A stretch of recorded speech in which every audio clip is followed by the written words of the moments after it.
Boa tarde a todos então, prazer estar convosco uma vez mais.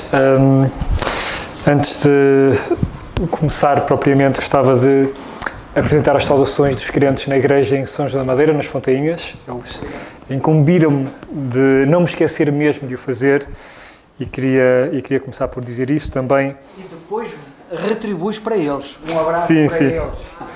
Retribuo para eles também. Gostaria também de agradecer a vossa recepção enquanto igreja, quer a mim pessoalmente, quer à minha família. Sentimos muito bem convosco. Eu gostaria também de começar por apresentar-me, não pessoalmente, mas apresentar-me no que toca àquilo que pretendo dizer-vos hoje. Este tema, batismo e batismos, enquadrado no tema geral de coisas que diferem, é bastante desafiante e não tenho a menor dúvida das sensações, digamos assim, inerentes a este tema. Mas a verdade é que eu gostaria de dizer-vos que esta mensagem, que este sermão, é fruto do estudo que fiz do tema, é fruto também da compreensão que tenho do tema, e é fruto da compreensão e da crença que tenho na Bíblia quanto a este assunto também. E queria dizer-vos que as crenças são inalienáveis. E é por isso que Deus utiliza a fé e a crença para a salvação do homem. Porque ninguém pode dominar a crença de ninguém. Ninguém pode obrigar ninguém a crer em o que quer que seja. E, portanto, eu também não posso negar aquilo que em consciência eu compreendo da Bíblia. E, portanto, este sermão que irei apresentar-vos, sendo de um tema bastante conflituoso em alguns momentos da história, não é um sermão contra ninguém, não é um sermão para fazer adeptos, não é um sermão para fazer seguidores, se é que alguma vez tive algum, ou tenho algum, ou terei algum. E, portanto, peço-vos que, quer aqui na sala, quer lá fora, que ouçam o que eu digo, que ouçam as minhas palavras, exatamente as que saem da minha boca, e que não... tudo bem. E que não subentendam aquilo que eu não digo. E que não coloquem outras intenções, outras ideias, especialmente segundas intenções naquilo que pretendo dizer-vos. Exponho-vos este sermão e ao expô-lo, exponho-me a mim também, exponho as minhas crenças, exponho o meu estudo e estou sempre disposto a aprender, mas não estou disposto a recuar nas minhas convicções por qualquer argumento.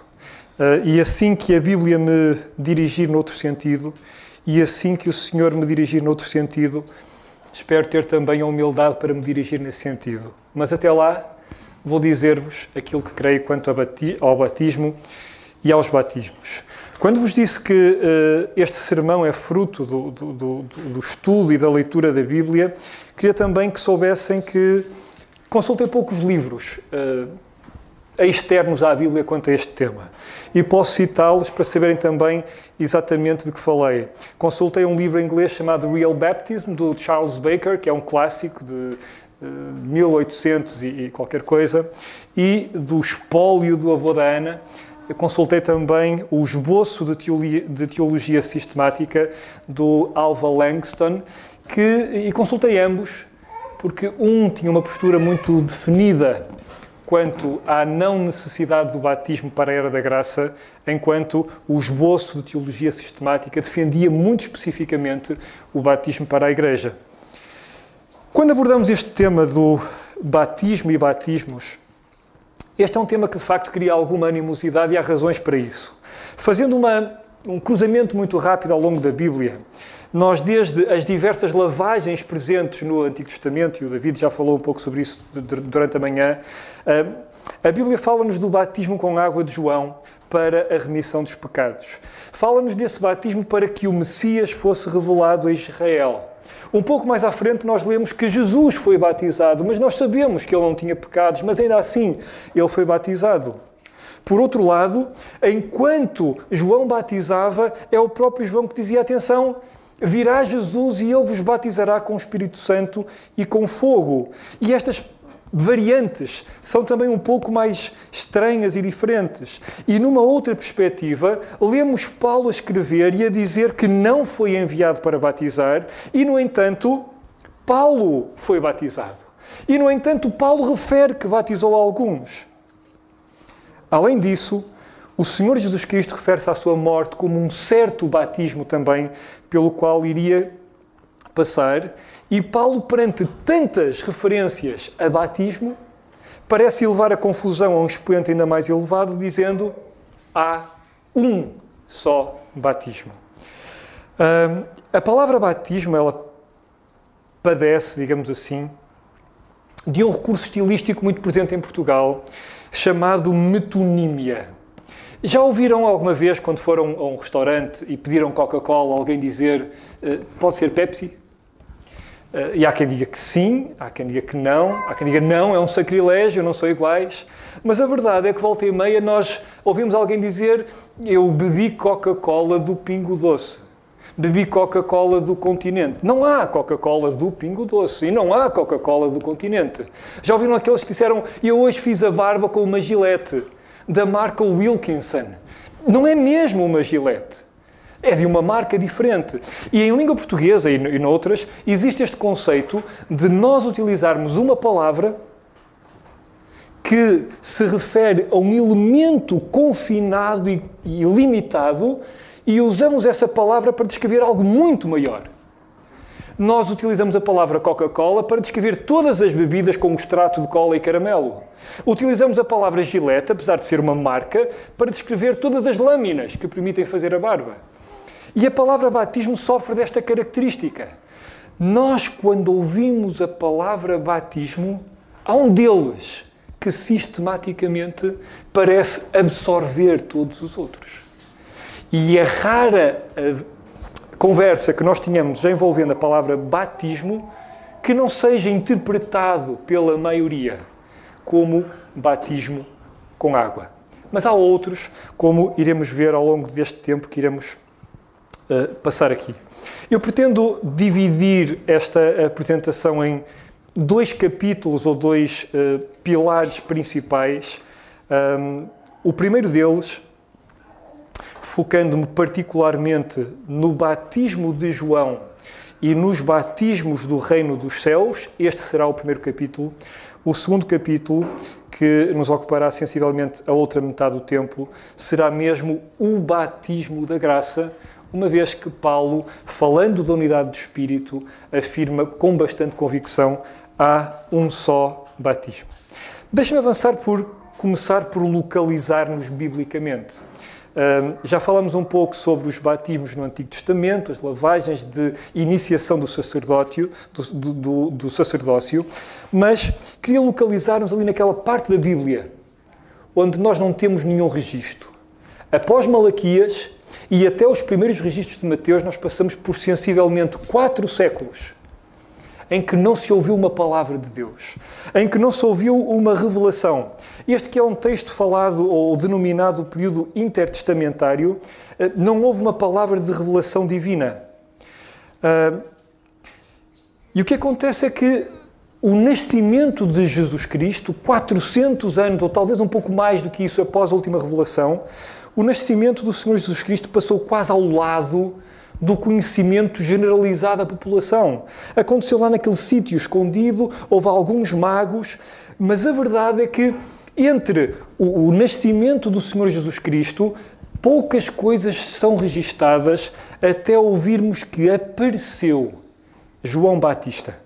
E vou convidar-vos a ler uma dessas passagens, Mateus, o capítulo 3, Lucas, também no capítulo 3, refere exatamente a mesma coisa. Marcos escreve no capítulo 1 no mesmo sentido.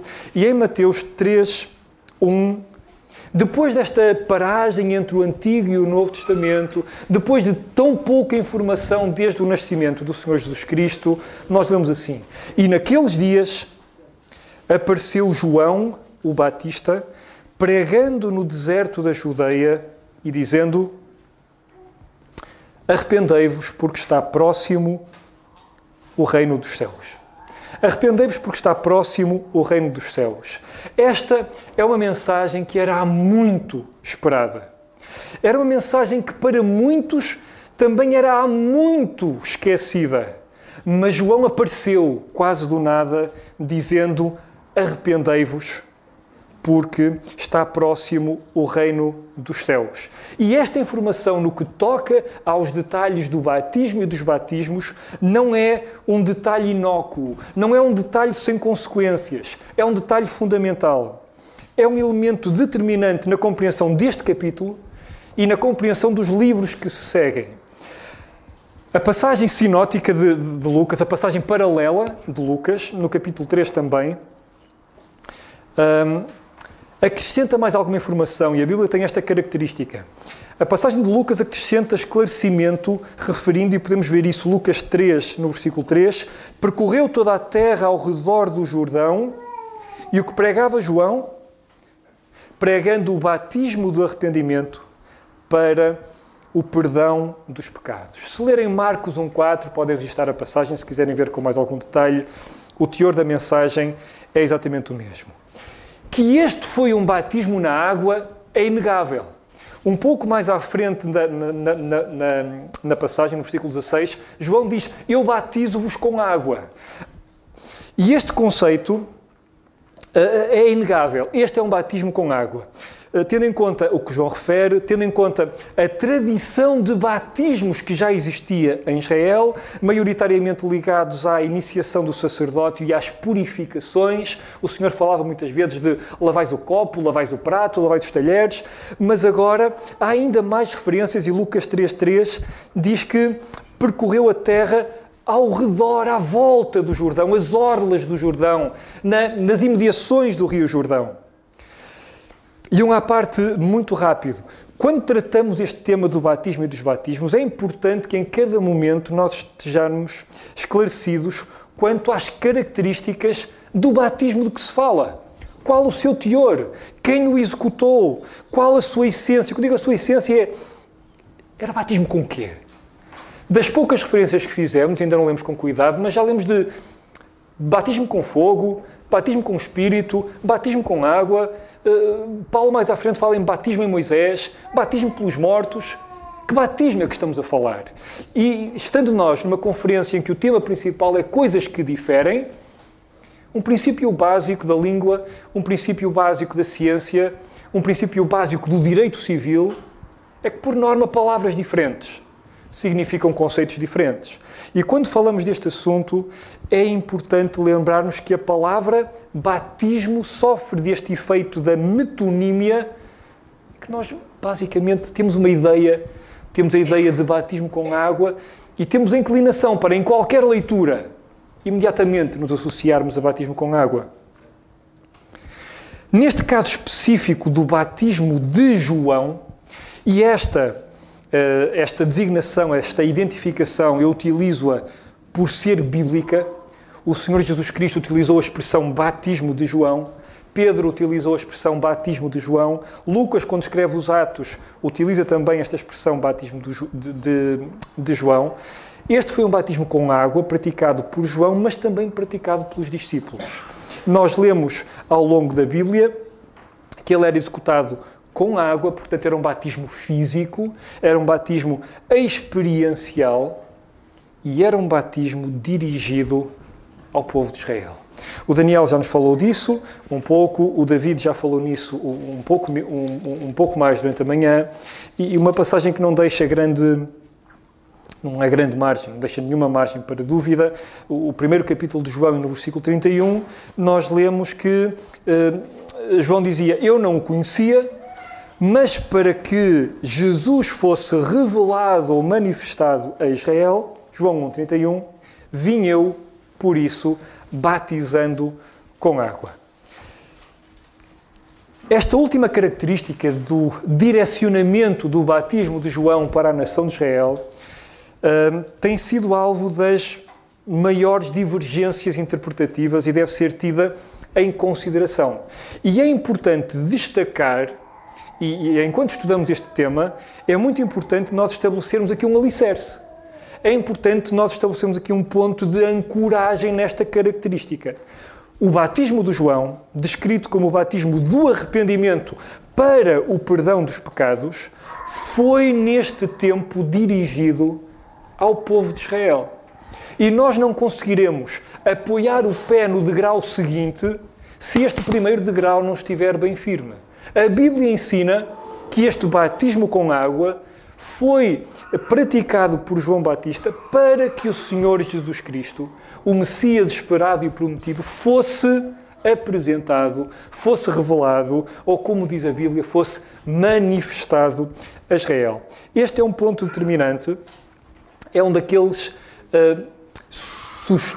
pontos de sustentação, um dos alicerces do qual nós não nos devemos desviar. É uma das componentes da chegada do reino de Deus, ou do reino dos céus, e da revelação do Senhor Jesus Cristo como Messias de Israel. E é importante, e essa é a minha visão, e essa é a minha convicção, que quanto a isto, a palavra de Deus é taxativa, e como creio, não vejo nenhuma margem para entender de forma diferente.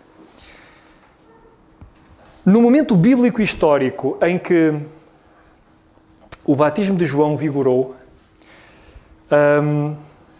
as pessoas não judaicas, pessoas como nós, pessoas em Portugal, pessoas nos Estados Unidos, pessoas de outros países, estavam em oposição a Deus. Tiveram a oportunidade de estar com Deus, mas colocaram-se longe de Deus.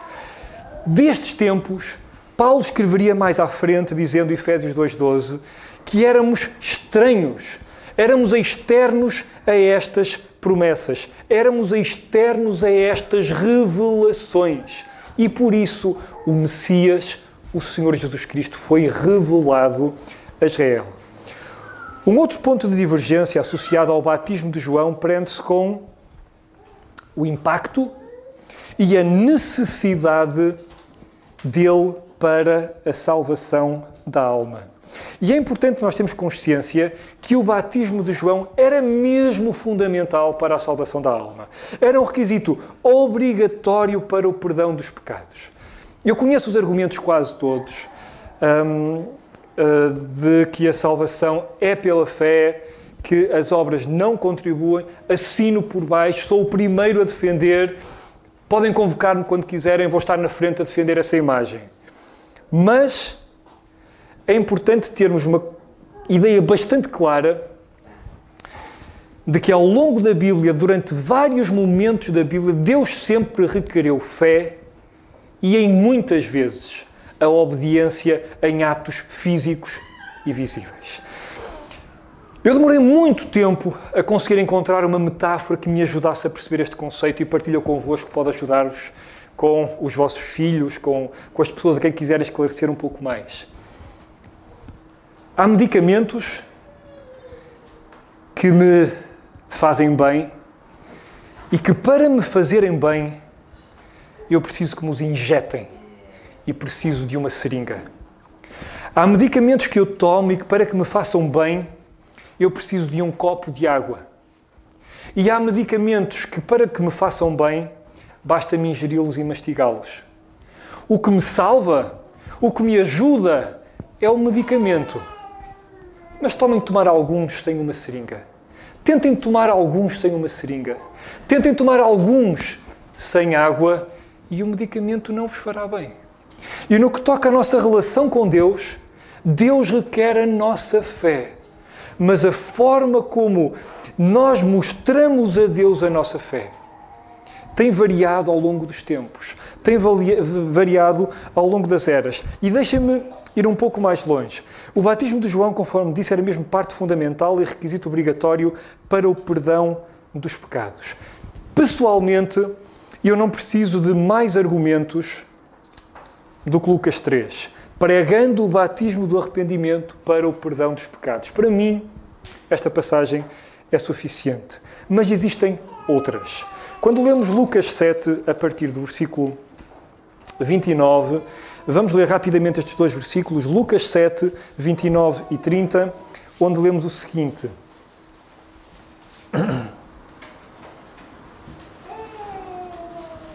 E todo o povo que o ouviu e os publicanos, tendo sido batizados com o batismo de João, justificaram a Deus. Mas os fariseus e os doutores da lei rejeitaram o conselho de Deus contra si mesmos, não tendo sido batizados com eles. A passagem que acabamos de ler mostra-nos que a rejeição do batismo de João consubstanciava ou consistia em oposição a Deus, em não aceitação da mensagem de Deus.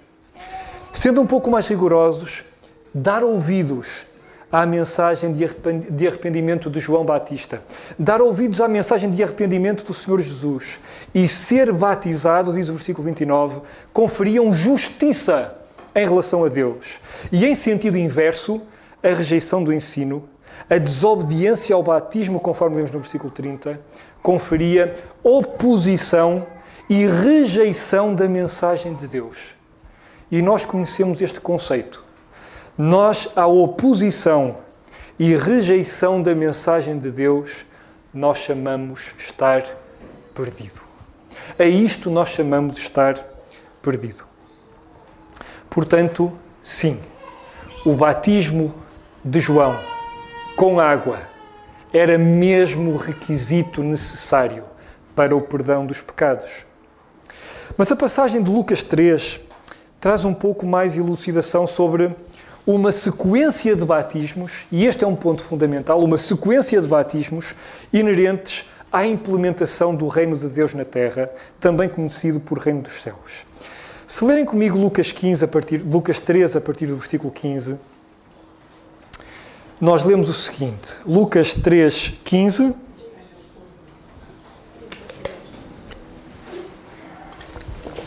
Lucas 3, 15. E estando o povo em expectação, e pensando todos de João em seus corações se porventura seria o Cristo, respondeu João a todos dizendo, eu na verdade batizo-vos com água, mas eis que vem aquele que é mais poderoso do que eu, a quem não sou digno de desatar-lhe a correia das sandálias. Nós sabemos que se refere ao Senhor Jesus. Esse vos batizará com o Espírito Santo e com fogo. Perante o impacto gigantesco do ministério de João Batista, surgiu entre a população uma ideia latente, escondida, dissimulada, uma expectativa. Será que João será o Messias? Será que é ele o Messias? Mas a resposta de João foi bem mais rica do que simplesmente negar. A resposta de João, ela mostra-nos parte da sequência, parte do caminho que seria feito à medida que o Evangelho do Reino seria desenvolvido.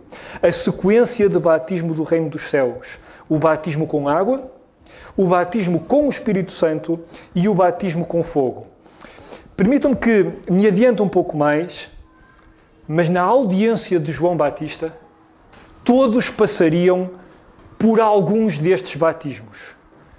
Os crentes, os obedientes, seriam batizados com água e viriam mais tarde, após a ressurreição do Senhor, a ser batizados com o Espírito Santo, mas os descrentes, esses seriam batizados com fogo. Se lerem um pouco mais o seguimento da passagem, nós lemos os versículos 15 e 16, nós lemos no versículo 17.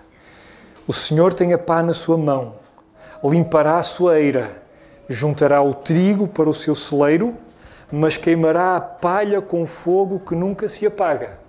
O Senhor viria para separar os seus daqueles que não são seus.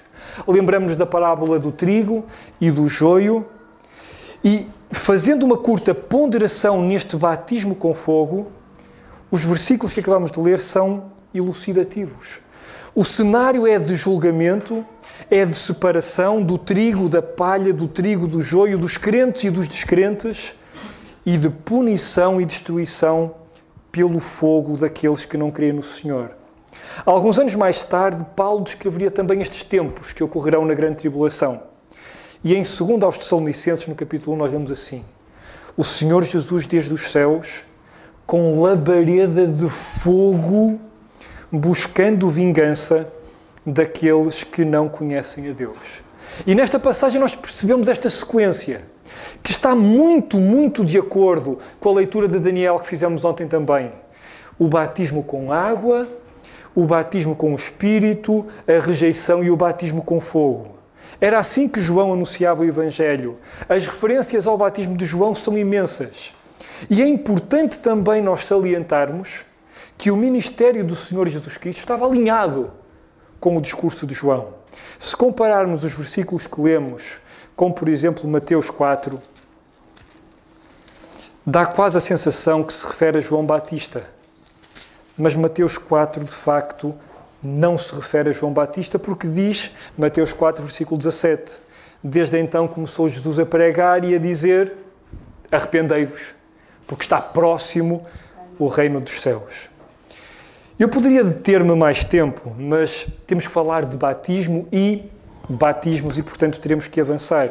O tempo passou, os evangelhos decorreram, o relato vibrante do que aconteceu foi confiado a 4 homens fiéis, que nós conhecemos como os evangelistas. O batismo de Jesus ocorreu e hoje não direi em princípio nenhuma palavra sobre isso. E o apogeu dos relatos evangelísticos acontece quando o Senhor morre e é ressuscitado. E se cumpre absolutamente a vontade de Deus no que toca à salvação para a humanidade. E então é este Senhor Jesus Cristo que morreu e ressuscitou, cheio de glória, a quem foi dado todo o poder no céu e na terra, que nos abre a porta do patamar seguinte da instituição do reino dos céus. E então chegamos ao final dos Evangelhos, onde encontramos 2 das mais importantes e conhecidas referidas ao batismo. O início do livro dos Atos apresenta-se exatamente no mesmo sentido. E então vou convidar-vos a ler Mateus 28 e depois Marcos 16. Em Mateus 28 nós lemos: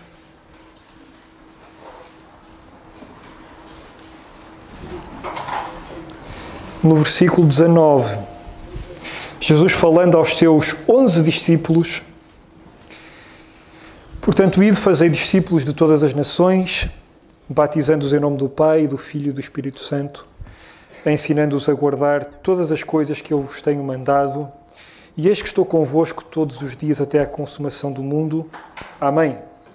Marcos 16 refere o mesmo, a mesma indicação no versículo 15, dizendo: ide por todo o mundo, pregai o Evangelho a toda a criatura, quem crer e for batizado será salvo, mas quem não crer será condenado. E estes sinais seguirão aos que creem, em meu nome expulsarão os demónios, falarão novas línguas, e a passagem continua um pouco mais. Estas passagens apresentam aquilo que é vulgarmente chamado o batismo cristão. Grande parte dos compêndios que falam sobre a Bíblia identificam este como o último mandamento de Jesus. Como se Jesus não tivesse dito mais nada, entretanto. Este batismo cristão, conforme é identificado frequentemente, está registado naquela que muitos cristãos aceitam ser a Grande Comissão. É importante, no entanto, destacar, isto sem nenhuma conotação negativa ou positiva, que nem a expressão batismo cristão, nem a expressão Grande Comissão são bíblicas. E isto poderá ser indicador de alguma coisa. Quanto a este batismo que lemos aqui, existem diversos registros do seu ensino e da sua prática ao longo do livro dos Atos.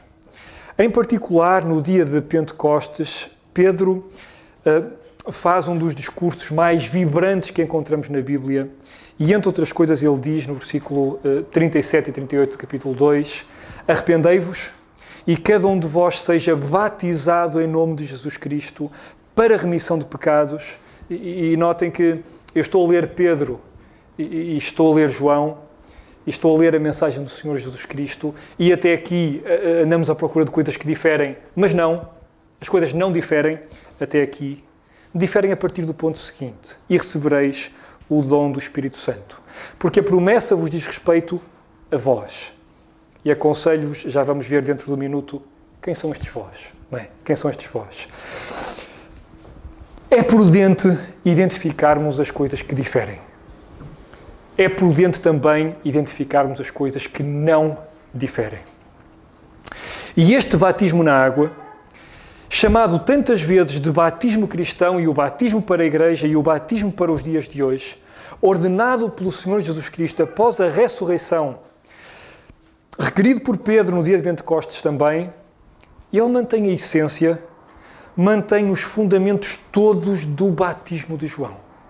Mantém o requisito de arrependimento, mantém a intenção da remissão dos pecados e mantém o direcionamento para a nação de Israel.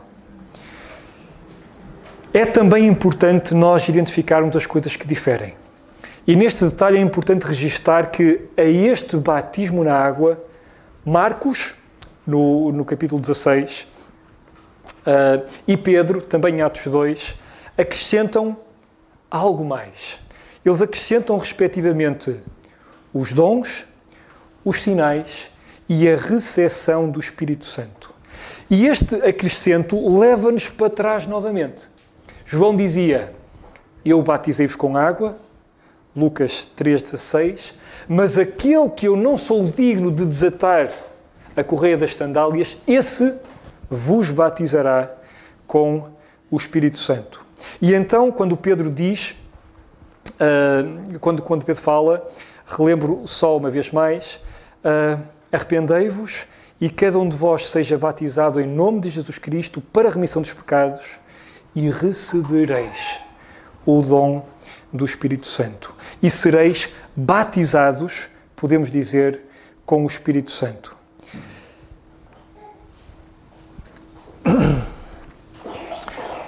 Aos ouvintes atentos ao Evangelho, aos ouvintes obedientes ao Evangelho, aos ouvintes batizados na água por João ou pelos apóstolos, aqueles que estavam com os seus pecados perdoados, diz João, a estes o Senhor Jesus Cristo os batizaria com o Espírito Santo. E este é o patamar seguinte da instituição do Reino dos Céus. Este batismo com o Espírito Santo é referido logo no início dos Atos, quando o Senhor diz, dentro de não muito tempo sereis batizados com o Espírito Santo, Atos 1, 4 e 5. Lemos este episódio a ocorrer no dia de Pentecostes, Atos 2, naquele célebre episódio das línguas de fogo. Apesar de, na passagem de Atos 2, não haver a palavra batismo, mas Pedro diz, como aconteceu connosco no princípio, e gostava de ler convosco Atos 11, para termos mais algum esclarecimento.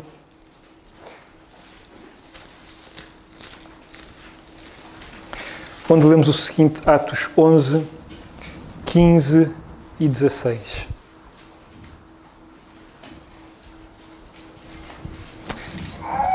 Este é o episódio em que Pedro se justifica por ter estado com um gentio chamado Cornélio, e Pedro diz o seguinte no versículo 15: E quando comecei a falar, caiu sobre eles o Espírito Santo, como também sobre nós no princípio. E lembrei-me do dito do Senhor que disse, João batizou com água, mas vós sereis batizados com o Espírito Santo. E, portanto, quando nós lemos os episódios de Atos 2, quando lemos este episódio com Cornélio, quando lemos toda esta situação da descida do Espírito Santo, é esse fenómeno, que não foi um fenómeno físico, mas que teve consequências visíveis, é esse fenómeno, a Bíblia chama o batismo com o Espírito Santo. Quem o executou não foi João Batista, não foram os apóstolos, o Senhor Jesus Cristo, Ele mesmo, os batizou com o Espírito Santo. E é importante nos ancorarmos neste detalhe. Este batismo com o Espírito Santo teve origem no Senhor Jesus Cristo e produziu na hora efeitos imediatos, extraordinários, miraculosos, experimentáveis e visíveis, e dos mais referidos, nós lemos com frequência a questão do falar línguas estranhas. O que há de novo, comparando com Marcos 16? Nada. Nada. Ide por todo o mundo, pregai o Evangelho, batizai, e estes sinais seguir-se-ão aos que creem. O que há de novo? Nada. As coisas não diferem.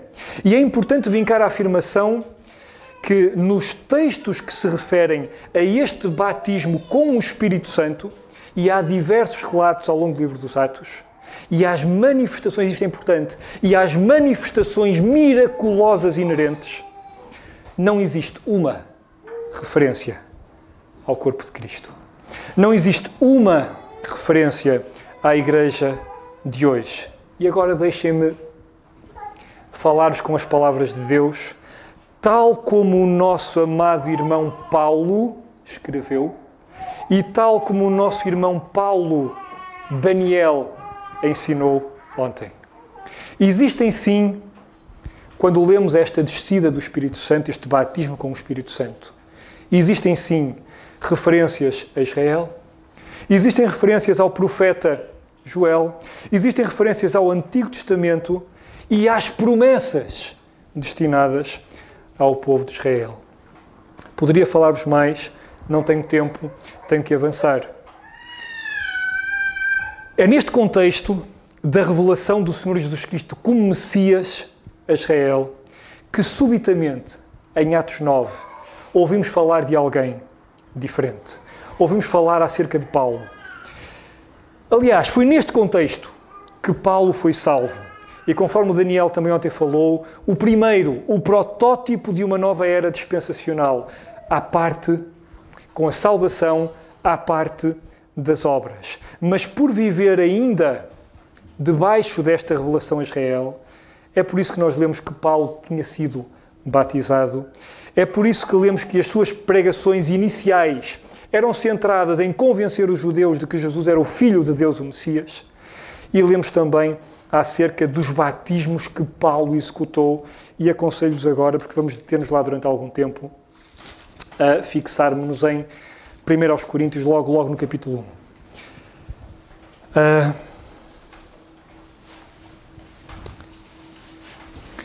Acompanhem-me, por favor, numa importante ligação às pregações que temos ouvido.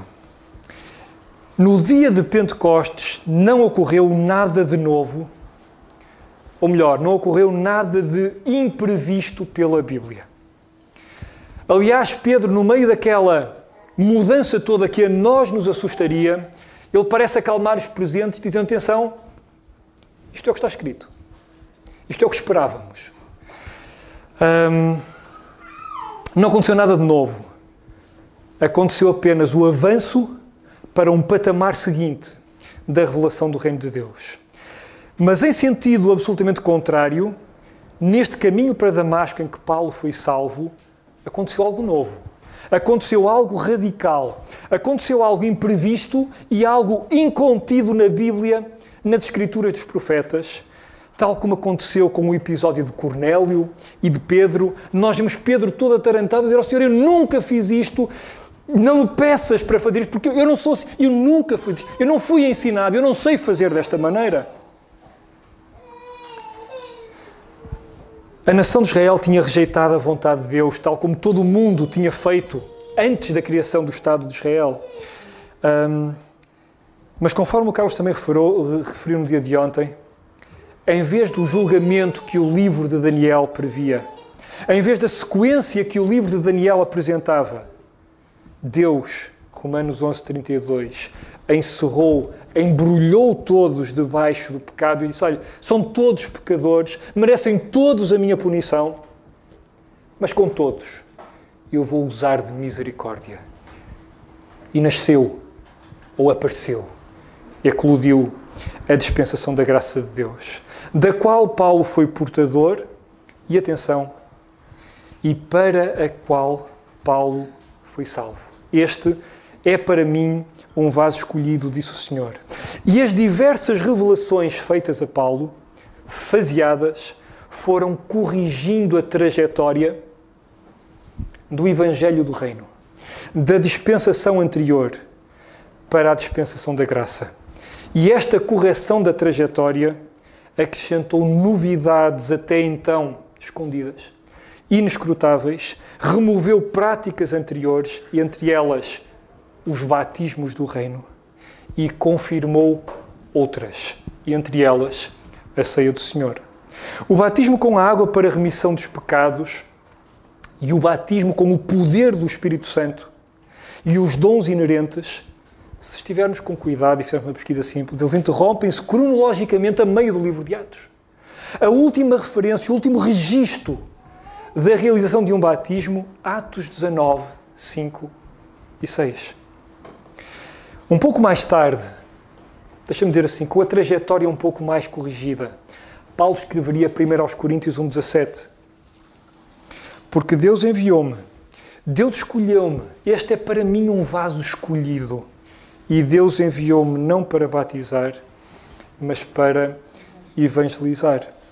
Paulo foi alguém escolhido por Deus, de entre todos os possíveis, de tanta gente que havia.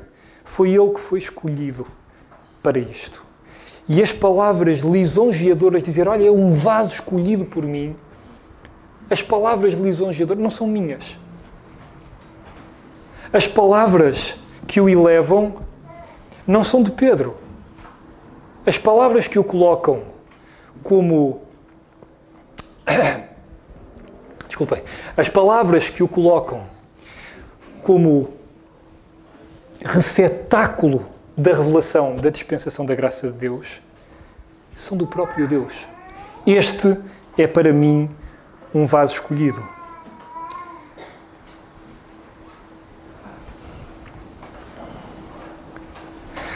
Tendo a visão bíblica que tenho, eu não sou coerentemente com a visão bíblica que tenho, não sou batizado na água.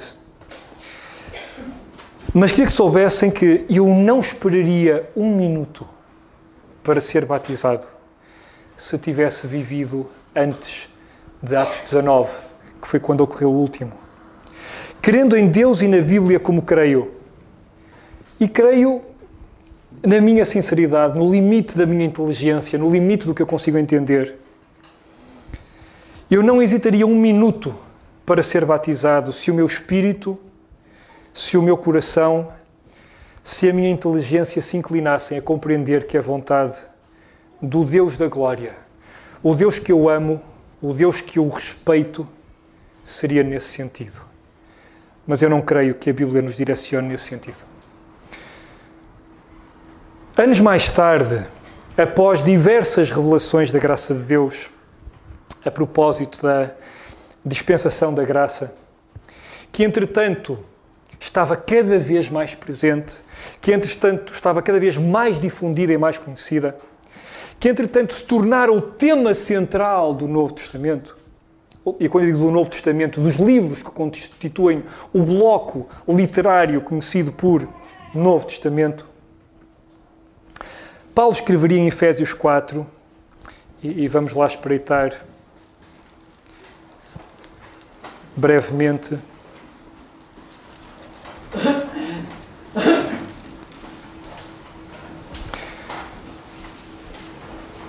No versículo 4, no versículo 3. Efésios 4, 3. Procurando 4:3.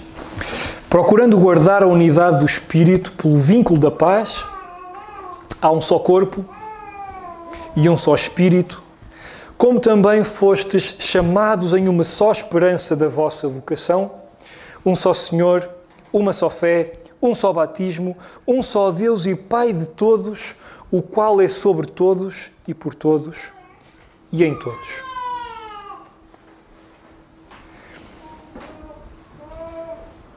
Voltando um pouco mais, mantendo este versículo em mente, mas recuando até à passagem onde nos fixáramos de Coríntios, 1 aos Coríntios 1, certamente Paulo, quando se refere a este um só batismo, Paulo não se refere ao batismo com água.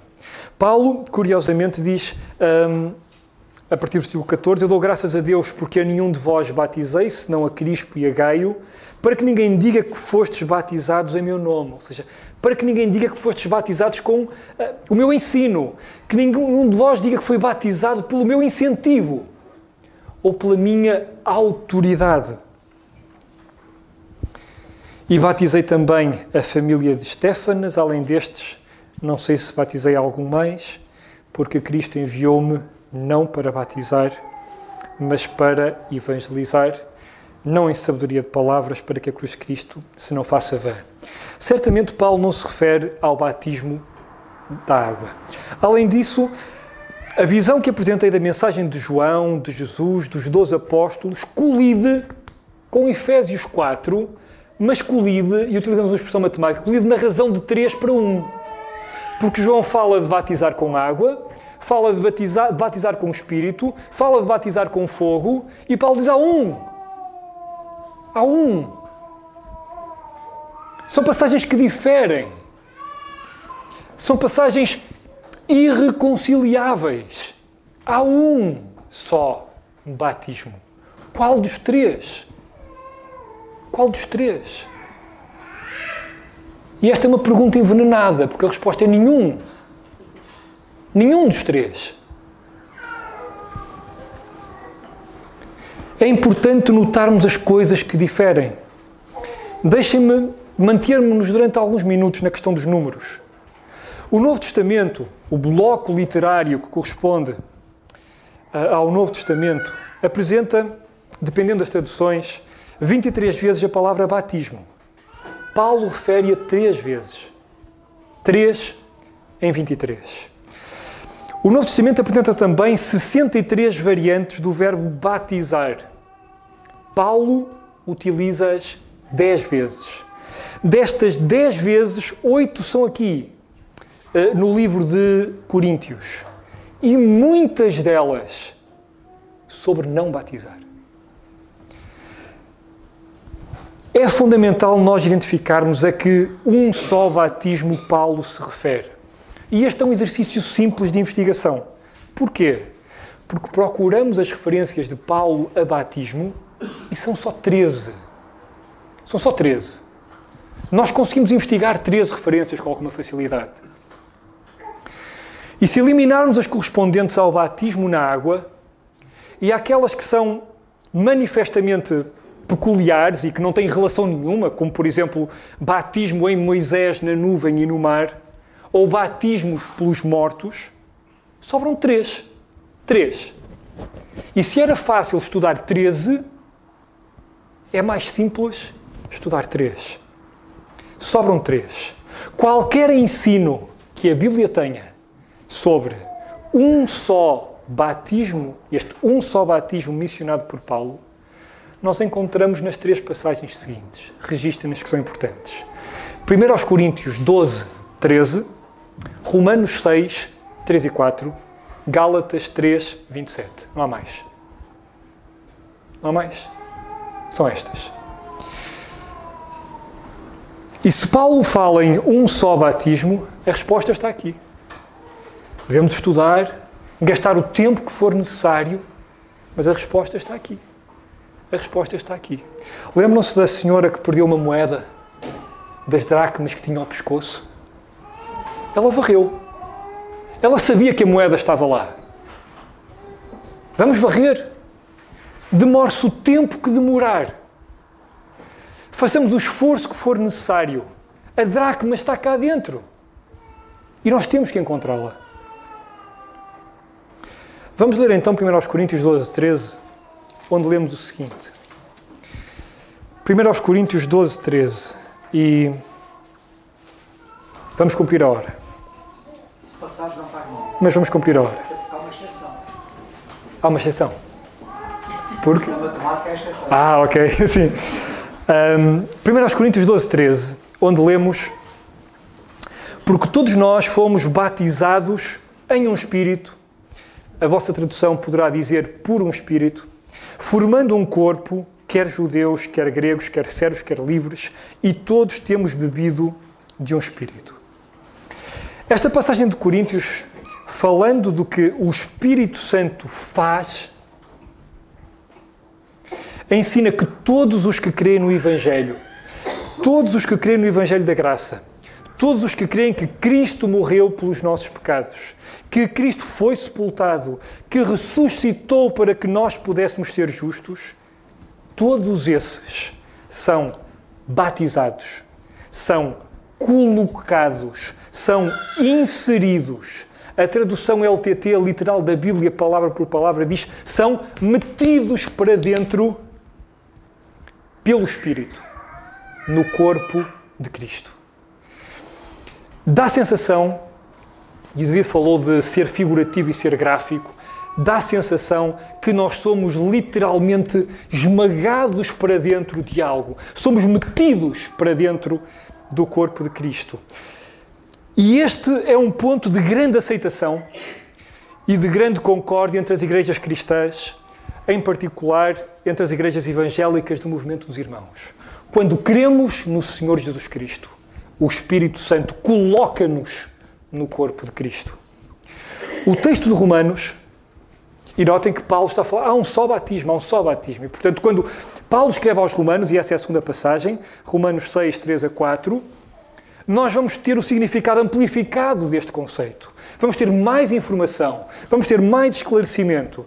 E então, em Romanos 6, nós lemos o seguinte, a partir do... Se calhar vamos ler o versículo 1 para termos mais algum contexto. Romanos 6:1, que diremos, pois, permaneceremos no pecado para que a graça abunde? De modo nenhum, nós que estamos mortos para o pecado, como viveremos ainda nele? Ou não sabeis que todos quantos fomos batizados em Jesus Cristo, fomos batizados na sua morte, de sorte que fomos sepultados com ele pelo batismo na morte, para que, como Cristo foi ressuscitado entre os mortos, pela glória do Pai, assim andemos nós também em novidade de vida. Versículo 5. Porque se fomos plantados juntamente com Ele na semelhança da sua morte, também o seremos na sua ressurreição. E conforme dizia, este texto de Romanos amplifica este significado, revelando que o batismo não é um batismo com água, não é um batismo com Espírito, não é um batismo com fogo ou outra coisa qualquer, é um batismo em Cristo. É um batismo em Jesus Cristo. E esta expressão, em Cristo, ela é muito, muito usada nas epístolas. Isso significa que nós estamos ligados a Cristo de uma forma inquebrável, de uma forma inimaginável.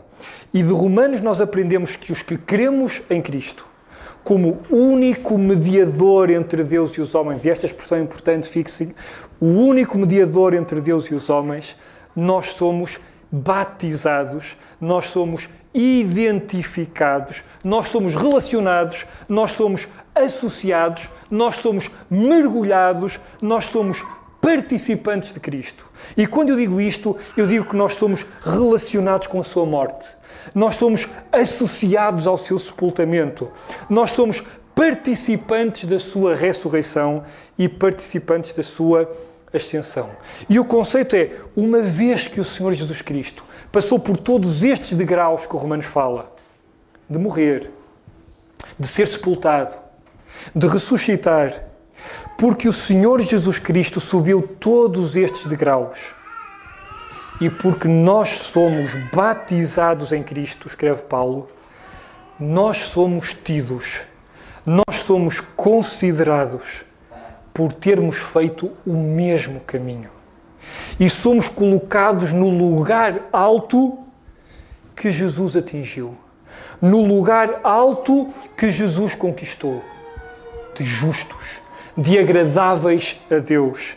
Por causa disso, nós somos considerados justos. Por causa disto, nós somos justificados e, conforme escreve Paulo, agora é possível viver acima do pecado uma vida nova em que a graça abunda.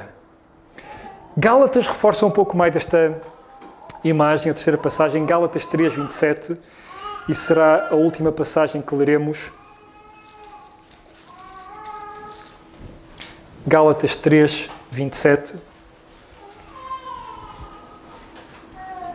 Porque todos quantos fostes batizados, notem uma vez mais, batizados em Cristo, inseridos em Cristo, metidos para dentro de Cristo, já vos revestistes de Cristo.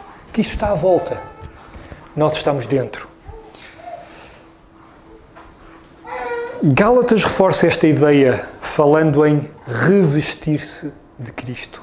Sendo muito gráficos, quando nós cremos em Cristo segundo as Escrituras, o Espírito Santo mergulha-nos dentro do Senhor Jesus Cristo. Coloca-nos, empurra-nos para dentro do Senhor Jesus Cristo. De maneira que quando Deus olha já não nos vê. Deus vê o invólucro. E o invólucro é o Senhor Jesus Cristo. Este é o batismo em Cristo. Coloca-nos para dentro de Cristo. Embrulha-nos de Cristo. Dissolve-nos em Cristo. Nós dentro de Cristo e Cristo à nossa volta, envolvendo-nos e criando um ser humano novo. Este conjunto de pessoas que creem e que por isso são batizados, são transformados desta forma, esta é uma forma tão única e tão poderosa que nos liga como mais nada nos pode ligar. Que nos liga com uma intensidade tão forte, tão inabalável. A ligação é tão forte que nós não somos um grupo. Esta ligação do batismo em Cristo é tão forte que nós não somos uma equipa. Esta ligação é tão visceral, é tão inquebrável, que Deus chama isto um corpo. Que Deus chama isto um organismo. Que Deus chama isto a Igreja, que é o corpo de Cristo. E este é o batismo do Espírito Santo em Cristo. O único, efetivo e válido na era da graça. Nós dizemos com frequência que Cristo nos substituiu no nosso julgamento, na nossa condenação, na nossa punição, e nós fazemos muito bem em dizê-lo. Mas qual é o vosso argumento? Qual é o vosso argumento para dizer que Cristo nos substituiu, sendo julgado em nosso lugar? Que Cristo nos substituiu, sendo condenado no nosso lugar? Que Cristo foi punido no nosso lugar? Qual é o vosso argumento? É que esta frase é bonita de se dizer. É idílica, é poética. É um romance lindo de se escrever. Mas se é essa a razão para vocês dizerem, essa razão não é válida. É bonito, faz sentido. É como aos miúdos nas minhas aulas. 1/2 mais 1/2 é 2/4. Não! Metade mais metade não é metade. Mas parece, porque é o 1 mais o 1 e o 2 mais o 2. Parece. Tem lógica. Mas não é lógica científica.